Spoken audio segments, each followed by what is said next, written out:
बातमी मुंबईतली आहे। गोरेगाव फिल्म सिटी परिसरामध्ये भीषण आग लागल्याची घटना घडलेली आहे। आंबेवाडीच्या झोपडपट्टीमध्ये ही मोठी आग लागलेली आहे। अग्निशमन दलाच्या 5 ते 6 गाड्या घटनास्थळी दाखल झालेल्या आहेत। सिलेंडरचा स्फोट झाल्यामुळे आग आणखी वाढल्याची माहिती मिळते। या आगीमध्ये मोठ्या प्रमाणावर घरं जळून खाक झालेली आहेत। ही एक्सक्लुझिव्ह दृश्य आपण सध्या पाहतो आहोत लोकशाही मराठीवर। अग्निशमन दलाच्या किमान 5 ते 6 गाड्या सध्या घटनास्थळी दाखल झालेल्या आहेत आणि आग विझवण्याचे युद्ध पातळीवर प्रयत्न सध्या केले जात आहेत। गोरेगावमधल्या फिल्म सिटी जवळचा हा सगळा परिसर आहे आणि याच परिसरात ही आग लागल्याची घटना घडलेली आहे।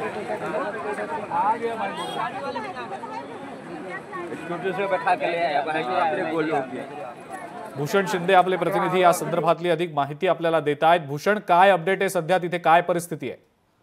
नक्कीच अजिंक्यजी, मुंबईतील गोरेगाव फिल्म सिटीच्या शेजारी असलेल्या झोपडपट्टीमध्ये भीषण आग लागली आहे। साधारण संध्याकाळी 7:30 किंवा 8च्या सुमारास ही आग लागली असून सध्या तिथे अग्निशमन दलाचे 5 ते 6 बंब हे घटनास्थळी पोहोचून युद्ध पातळीवरती आग विझवण्याचे काम सुरू आहे।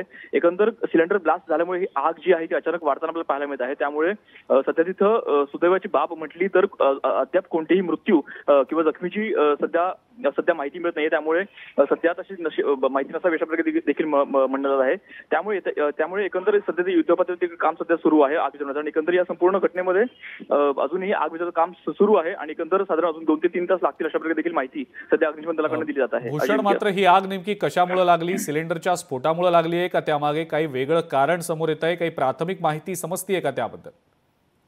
नक्कीच अजिंक्य, सध्या तरी या संपूर्ण माहितीचं कारण सध्या तरी या आगीचं कारण सध्या अस्पष्ट आहे। मात्र ही आग जी आहे ती सिलेंडर ब्लास्टमुळे, सिलेंडरच्या स्फोटामुळे पसरली देखील माहिती मिळत आहे। त्यामुळे आगीचं सध्या सुरुवातीचं कारण आपल्याला अद्याप कळलेलं नाहीये। मात्र या संपूर्ण आगीमुळे अनेक झोपड्या ज्या आहेत त्या आगीमध्ये जळून खाक झालेल्या आहेत। त्यामुळे येत्या काळामध्ये या संपूर्ण सध्या तरी या संपूर्ण स्टिंग ऑपरेशनमध्ये, या संपूर्ण ऑपरेशनमध्ये अजून काही त्यामध्ये कोणी अडकलं आहे का याची सध्या माहिती किंवा याचा सध्या तपास सध्या अग्निशमन दल करत आहे। अग्निशमन दलाच्या नेमक्या किती गाड्या तिथं पोहोचलेल्या आहेत आणि कशा पद्धतीने आता ही आग विझवली जाते? भूषण, त्याबद्दलची काय अपडेट आहे? नक्कीच अजिंक्य, एकंदर 5 ते 6 अग्निशमन दलाचे मोठे बंब सध्या घटनास्थळी दाखल झाले आहेत। एकंदर आग विझवण्याचं काम जे आहे सुरू असल्यामुळे पाहायला मिळत आहे आणि एकंदर संध्याकाळी 8च्या सुमारास आग लागली असून सध्या तरी या आगीवर नियंत्रण मिळवण्याचं काम सुरू आहे आणि एकंदर अनेक झोपड्या या आगीच्या विळख्यात सध्या आपल्याला असलेल्या पाहायला मिळत आहेत। त्यामुळे अनेक झोपड्या जळून खाक झालेल्या आहेत आणि एकंदर यामध्ये आणखी काही माणसं अडकली आहेत का याचा सध्या तपास सध्या सुरू आहे। भूषण, हा सगळा चिंचोळा भाग आहे, त्यामुळे अग्निशमन दलाच्या गाड्यांना तिथे जायला काही त्रास होतोय का? काही अडचणींचा सामना करावा लागतोय का? कारण आगीची तीव्रता मोठी असल्याचं समजलेलं होतं। भूषण, त्याबद्दलची काय माहिती आहे? नक्कीच अजिंक्य, एकंदर हा संपूर्ण जो भाग आहे तो झोपडपट्टीचा भाग आहे। त्यामुळे अनेक चिंचोळ्या गल्ल्या तिथे आहेत आणि एकंदर अनेक लहान लहान रस्ते सध्या तिथे आहेत। त्यामुळे अग्निशमन दलाला अनेक समस्यांचा सामना करावा लागत आहे। त्यामुळे या संपूर्ण आग विझवण्याच्या कार्याला कुठेतरी विलंब होताना आपल्याला पाहायला मिळत आहे।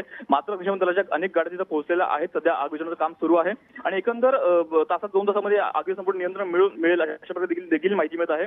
मात्र सध्या अनेक झोपड्या ज्या आहेत त्या आगीमध्ये जळून खाक झालेल्या आहेत। मात्र सुदैवाची बाब हीच आहे की अजून कोणत्याही प्रकारचं मृत्युमुखीची कोणतीही माहिती सध्या मिळाली नाहीये। ठीक आहे भूषण, धन्यवाद सविस्तर माहिती दिली त्याबद्दल। मुंबईतल्या गोरेगाव फिल्म सिटी जवळचा हा सगळा परिसर आहे आणि भीषण आग लागली आहे या सगळ्या परिसरामध्ये। आपण पाहतो आहोत दृश्यांमध्ये सध्या 5 ते 6 अग्निशमन दलाच्या गाड्या घटनास्थळी तातडीने दाखल झालेल्या होत्या। सध्या युद्ध पातळीवर ही आग आटोक्यात आणण्याचे, विझवण्याचे प्रयत्न सुरू आहेत।